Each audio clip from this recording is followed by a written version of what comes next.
Assalamu alaikum, my dear students. I hope you all are safe and sound at your homes.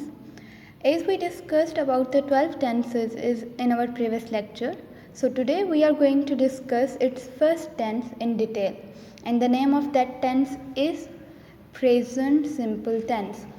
I think you all must have heard about this tense. It is also known as present indefinite tense. In simple words, it is said that this tense is used to describe any action that takes place on regular basis. Means something that happens in our everyday life, in our present life. It is the most common type of present tense. Okay, so what it is very common and it is very regularly used in our everyday life. So now what is the structure of this tense? It means that how we are going to structure the sentences of this tense.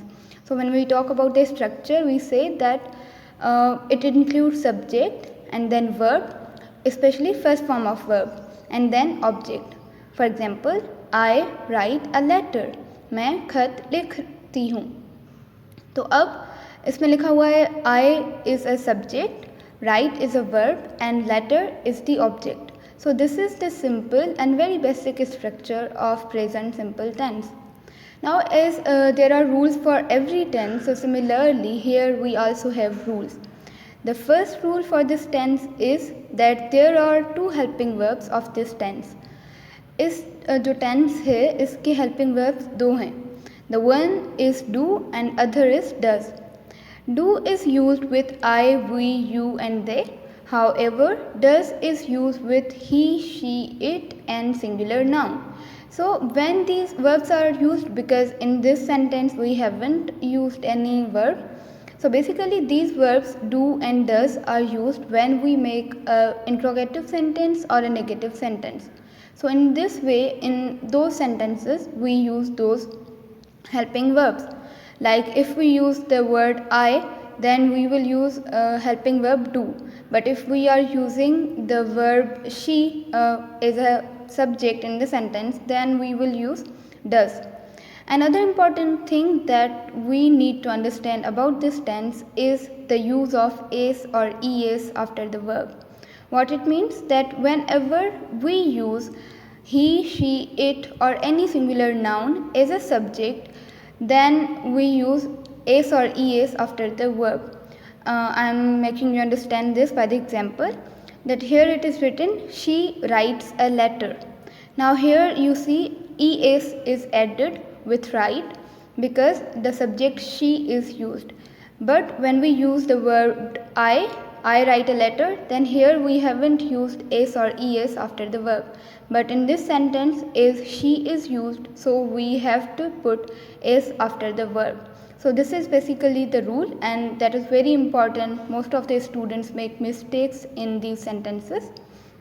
Now we will understand that why these tenses are used or what is the basic usage of this present simple tense.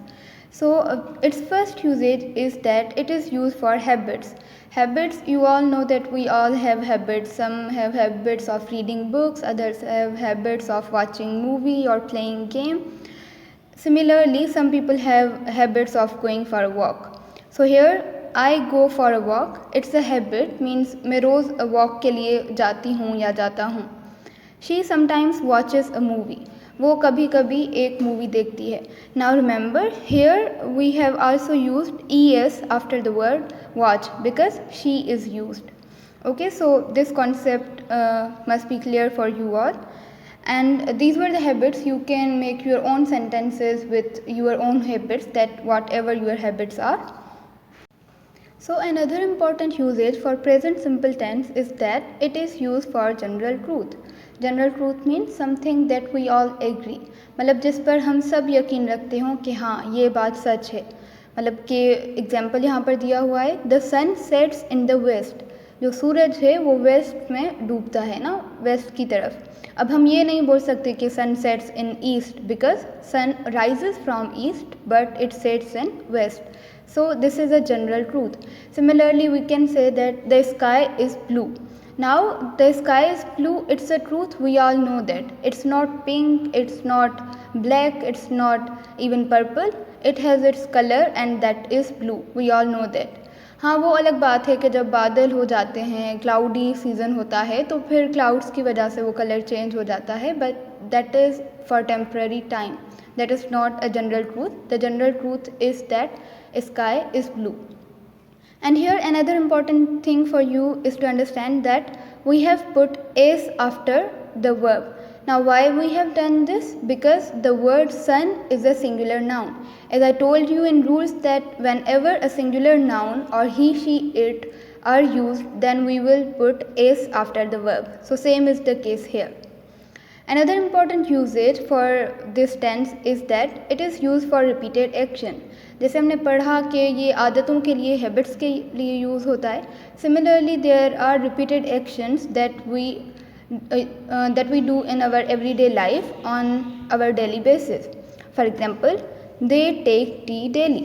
वो रोज़ाना चाय पीते हैं. अब ये आप में से बहुत सारे स्टूडेंट्स रोज़ करते होंगे. या for example I teach daily, मैं रोज़ पढ़ाती हूँ.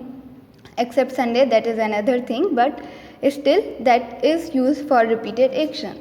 So I hope you have understood about its rules and its usages. So now we are going to understand that how we will structure these sentences, or what are the types of sentences that are used in present simple tense. So for that we are going to discuss that there are affirmative sentences, negative sentences, interrogative sentences and interrogative negative sentences. So for affirmative sentences we all know they are positive statements. जैसा कि हमने कहा कि I write a letter, this becomes simple sentence. But when we use negative sentences then we have to use the verbs. जब मैंने आपको rules पढ़ाए थे तो मैंने बताया कि आप do और does नेगेटिव और इंट्रोगेटिव सेंटेंसेस में यूज़ करेंगे. तो अब similarly you will use that I do not write a letter. Here the subject is I, that is why we have choose the helping verb do. And the other interrogative sentence is do I write a letter, क्या मैं खत लिखती हूँ. So here helping verb is put before the subject. That is also a rule. You have to understand that whenever you will make an interrogative sentence, then you have to put helping verb before the subject. And when you are making a negative sentence, then you have to put not after the helping verb. And now it is a combination of both interrogative and negative sentences. So it is, do I not write a letter? क्या मैं खत नहीं लिखती? So in this way we can structure all four types of sentences in present simple tense with the help of do or does as a helping verb. Another example for this is she writes a letter. Here we have again used write, but the important thing to understand here is that when we make negative sentences then we do not use the verb, the s after the verb, like she does not write a letter. Now here we have used the helping verb does. That is why we have removed s from this verb. मतलब कि हमने अब does यहाँ पर use किया है, तो फिर जो राइट के पीछे हम इधर एस लगा रहे थे वो हमने रिमूव कर दी. आप ऐसे समझ सकते हैं कि वो एस डज़ में आ गई है. डू के साथ ई एस लगा है तो ये डज़ बन गया है. राइट की जो एस थी वो ख़त्म हो गई. तो जो नेगेटिव इंट्रोगेटिव या इंट्रोगेटिव नेगेटिव सेंटेंसेस होंगे उनमें आपको ये ख्याल रखना है कि आप भले अब शी हो, ही हो या कोई भी सिंगुलर नाउन हो, पर फिर भी आप एस और ई एस नहीं लगाएंगे. Now again the interrogative sentence is does she write a letter? क्या वो खत लिखती है? तो अब does becomes the helping verb for interrogative sentence of he, she, it or singular noun. So whenever singular nouns will be used we will use does, and when the other words are used as a subject then we will use do. Now similarly this is another sentence that does she not write a letter? क्या वो खत नहीं लिख रही है? तो अब ये हो गया कि अब प्रेजेंट में ही बात हुई पर वो नेगेटिव में भी पूछ रहा है और इंट्रोगेटिव भी है, मतलब एक सवाल भी है. फॉर एग्जांपल मैं आपसे पूछूं क्या आप ठीक नहीं हैं, तो मैं आपसे पूछ रही हूँ but in a negative sense. So it becomes N interrogative and negative sentence. I hope you have understood this concept very clearly. If you have any question then let me know, and for your homework you have to make 3 sentences of each of these types of sentence. Means you have to make 3 sentences of affirmative, 3 sentences of negative type, and 3 of interrogative, and 3 of interrogative negative. See you in the next class. Allah Hafiz. Take care.